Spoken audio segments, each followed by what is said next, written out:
Finally guys back at the new studio और आज हम एक न्यू क्रेजी फ़ोन टेस्ट करने वाले हैं। ये है लेटेस्ट रियलमी का 13 प्लस। काफ़ी कुछ कहा जा रहा है इस फ़ोन के बारे में, बट हम कंप्लीट टेस्टिंग करेंगे तभी आपको हम ऑथराइज़ करेंगे और स्टैम्प लगाएंगे। ये phone one of the best energy efficient cool performance beast है। इस फ़ोन में काफ़ी क्रेजी फीचर्स मिलते हैं। सी इस फ़ोन पहनने से पहले जस्ट एक क्विक लाइन टेस्ट करते हैं। अगर आपको एक हाई परफॉर्मेंस फ़ोन चाहिए तो आपके लिए क्या क्या बेसिक नीड्स होती है। ऑफ कोर्स आपको एक फास्ट सीपीयू चाहिए ही होता है, फास्ट चार्जिंग भी बहुत ज़रूरी होती है, एंड मोर इम्पॉर्टेंट फ़ोन में कूलिंग बहुत ही अच्छी होनी चाहिए for the long gaming sessions, और ढेर सारी रैम होनी चाहिए। आई थिंक ये सारी चीज़ें इस फ़ोन में फुलफिल की जाती हैं। जैसे कि यहाँ पे मिलता है Dimensity 7300 एनर्जी। ये नया ट्यून्ड वर्जन है जो कि ज़्यादा एनर्जी एफिशिएंट है। इस फ़ोन में आपको 80 वॉट की सुपर फास्ट चार्जिंग मिलती है काफ़ी कम प्राइस में, ये बहुत इंपॉर्टेंट बात है।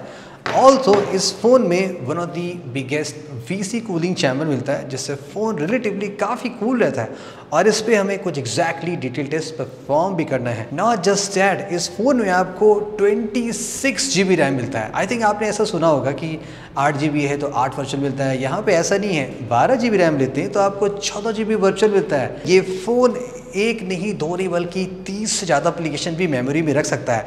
वो भी हम टेस्ट करेंगे क्या एग्जैक्टली ऐसा होता नहीं होता। चलिए स्टार्ट करते हैं गाइस और टेस्ट करते हैं क्या Realme 13 Plus सीरियसली एक one of the killer performance based है। टेस्ट नंबर 1, सबसे पहले हम extreme heavy gaming performance test करते हैं इस फ़ोन पे कि ये कैसा परफॉर्म करता है। तो हम दो तरह की यहाँ पे गेमिंग टेस्ट परफॉर्म करेंगे।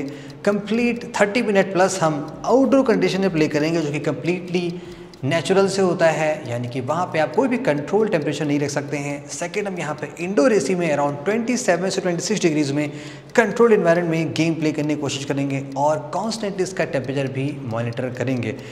वेल गाइस, आजकल जो सीज़न है वो रेनी सीज़न है, तो फ़ोन का टेम्परेचर अप्रॉक्सीमेटली 32 डिग्री 31 डिग्री ही रहेगा इनिशियली जब हम गेम प्ले करना स्टार्ट करे थे। बट जैसे से हम गेम प्ले करते हैं तो यहाँ पर मैंने ये नोटिस किया कि फ़ोन का temperature initially for 5 to 10-15 minutes के अराउंड में थोड़ा सा स्लाइटली बढ़ जाता है। वो भी मैक्स टू मैक्स जो हमने नोटिस किया 38.5 to 38.6 डिग्री ही मैक्सिमम गया। उसके बाद फ़ोन धीरे धीरे कूल होना स्टार्ट हमें ऐसा फील हुआ, जैसे कि जो मैक्स टेम्परेचर 38 गया था वो धीरे धीरे कम होने लगा और 37 पे आ गया। इवन इंडोर में वो 34 डिग्री भी आ गया। और जैसे आगे हम प्ले करते गए आराम से 20-25 मिनट गेम खेलने के बाद भी फ़ोन अराउंड 35 डिग्री पर ही चलता रहा। और इंडोर में ऑफ कोर्स चूँकि कंट्रोल एनवायरनमेंट था तो वहाँ पे आप टेम्परेचर देखेंगे तो 31 डिग्री के आसपास भी पहुँच गया था। फाइनली आधे घंटे कंप्लीट गेम खेलने के बाद जो आउटडोर में टेम्परेचर हमने रिकॉर्ड किया वो था 37-36 डिग्री, और इंडोर में था वो भी 37 से 36 डिग्री था। बिकॉज आई थिंक कुछ समय बाद ये temperature near about exactly same ही नहीं लगे थे। स्टिल अगर हम ये चीज़ यहाँ पे नोटिस करने की कोशिश करें कि जो टेम्परेचर था वो 39 तक भी नहीं पहुँचा, both indoor and outdoor environment में, वो भी 35 मिनट प्लस स्ट्रीट गेमिंग करते वक्त without any air cooling system outdoor में, और इंडोर में जस्ट 27 डिग्रीज एसी में हमने ऐसे प्ले किया। तो यहाँ पे थर्मल्स जो दिखाई पड़ रहे हैं इस फ़ोन के, लगता है बहुत ही सही काम कर रहे हैं। बिकॉज जनरली 30 मिनट प्लस में डिवाइस 40 डिग्री प्लस तो ऑलवेज पहुँच जाती, लेकिन यहाँ पे ऐसा कोई सीन नहीं हुआ।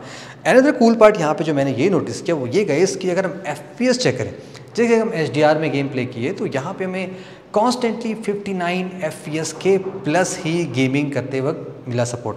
और अगर हम जब इसमें GT मोड ऑन कर देते हैं तो यहाँ पे आप 89.6 FPS तक भी यहाँ पे हमने most of the times FPS meter से चेक किया, यानी कि आप 90 FPS पे crazy non stop game play कर सकते हैं विदाउट एनी लैग। अगर हम इस प्राइस सेगमेंट की बात करें तो जितना जो एक्सपीरियंस यहाँ पे मिला है वो बहुत ही बेस्ट है। तो यहाँ पे कूल पार्ट ये लगा कि डिवाइस रिलेटिवली काफ़ी कूल रही कंपेयर टू अदर फोन्स की जो हम टेस्ट करते हैं इस प्राइस रेंज में।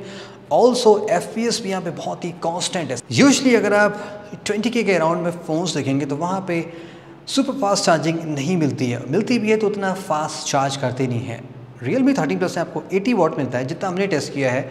सुपरबुक टेक्नोलॉजी काफ़ी फास्ट होती है और ये कंपेयर टू अदर ब्रांड्स के 80 वॉट से थोड़ा जल्दी चार्ज कर देती, तो ये भी यहाँ पे प्लस पॉइंट है। ऑल्सो यहाँ पे हमने ये भी नोटिस किया ड्यूरिंग चार्जिंग भी फ़ोन हीट नहीं होते, यानी अगर आप गेम प्ले कर भी रहे हैं, आपका फ़ोन डाउन होगा तो अगर आप इसको चार्ज करते वक्त भी गेम प्ले करेंगे तो भी फ़ोन आपका कूल रहेगा कंपेयर टू अदर ब्रांड्स के। तो ये भी यहाँ पे मुझे एक अच्छी बात नोटिस हुई कि इस प्राइस में ये वाली भी फीचर यहाँ पे दी गई है।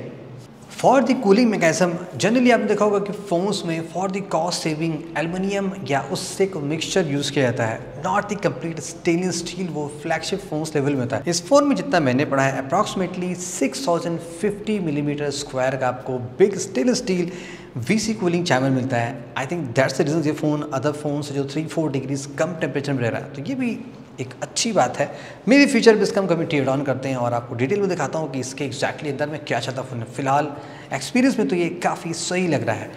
अनदर क्रेजी फीचर गाइस, यहाँ पे जो रैम की मैंने आपको बताई है, इस फ़ोन में आपको 12 GB रैम तक का सपोर्ट मिलता है और साथ में आप एडिशनली 14 GB का रैम एक्सपेंशन कर सकते हैं वर्चुअली। क्या ये वर्किंग है कि नहीं है, इस चीज़ को टेस्ट करने के लिए हमने यहाँ पे एक्जैक्टली 30 एप्लीकेशन मैंने होम स्क्रीन सेट की जितने आ सकते थे। तो यहाँ पे मैंने कुछ चीज़ें ये नोटिस की कि जब मैं एप्लीकेशन लॉन्च कर रहा था गाइस, तो मुझे ऐसा फील नहीं हुआ कि फ़ोन में जैसे लैग होने लगता है। यूजुअली क्या होता है, जब आप 8-10-12 एप्लीकेशन लॉन्च कर लेते हैं तो आगे के एप्लीकेशन थोड़े से लैगी होने लगते हैं। यहाँ पे ये डिफरेंस काफ़ी कम लगा बिकॉज आई थिंक CPU भी ट्यून्ड है और रैम भी यहाँ पे सफिशिएंट दी गई है। 26 GB रैम है अप्रॉक्सीमेटली, जो इस फ़ोन को लैग होने नहीं दे रही है। तो बिगेस्ट इंपॉर्टेंट पार्ट, क्या सारे एप्लीकेशन मेमोरी में रहते हैं? Let's try out. धीरे धीरे हमने वहीं से स्टार्ट करना इसको चेक किया, फिर से एप्लीकेशन रिज्यूम करना चेक किया जहाँ से हमने इसको इनिशियली एक्स ऐप से स्टार्ट किया था। टू माई सरप्राइज, अगर आप दिखेंगे कॉन्स्टेंटली हम अगर स्टार्टिंग से लेके एंड तक आ जाएं तो इन बिटवीन सारे के सारे एप्लीकेशन वहीं पे है मेमोरी में, जहाँ पे जिस स्टेट में हमने उसको ओपन करके मिनिमाइज़ किया था। ये one of the crazy part है। मैंने आज तक मैक्सिमम इतने एप्लीकेशन टेस्ट नहीं किए। मे भी अगर हम आगे और टेस्ट करते शायद 32-35 एप्लीकेशन लॉन्च कर देते, वो भी शायद मेमोरी में रह जाते। और बेस्ट पार्ट ये भी, अगर आप इस फ़ोन के रैम में आते हैं सेटिंग में, तो यहाँ पे आप एग्जैक्टली देख सकते हैं कि कौन सा एप्लीकेशन कितना मेमोरी लेता है। रैम ऑटोमेशन का भी यहाँ पे फीचर दिया गया था, तमाम तरह के कूल फीचर दिए गए। तो आई थिंक ये भी एक बिग रीज़न है जिससे फ़ोन की परफॉर्मेंस में काफ़ी बूस्ट मिल रहा है। ओवरऑल गाइस, अगर देखा जाए, अगर हम ट्रियो स्टफ की बात करें जैसे कि chip, memory and the charging, ये सारी चीज़ें आपको इस फ़ोन में काफ़ी सही तरीके से इम्प्लीमेंटेड दिखाई पड़ रही।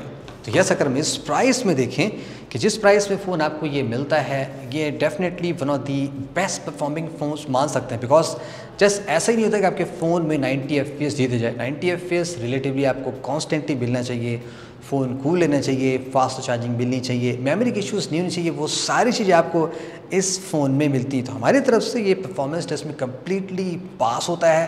बाकी स्टे ट्यून्ड, इसको हम फुल रिव्यू करेंगे, अदर फैक्टर्स भी चेक करते हैं कि बाकी एरियाज़ में फ़ोन कैसे निकलता है, ऑल्सो अदर फ़ोन की कंपैरिजन में भी कैसे निकलता है। लेकिन आपको किस फ़ोन के साथ इस फ़ोन का कंपैरिजन देखना है। That's it with Realme 13 Pro Plus crazy extreme performance test. See you in the next video. Have a great day.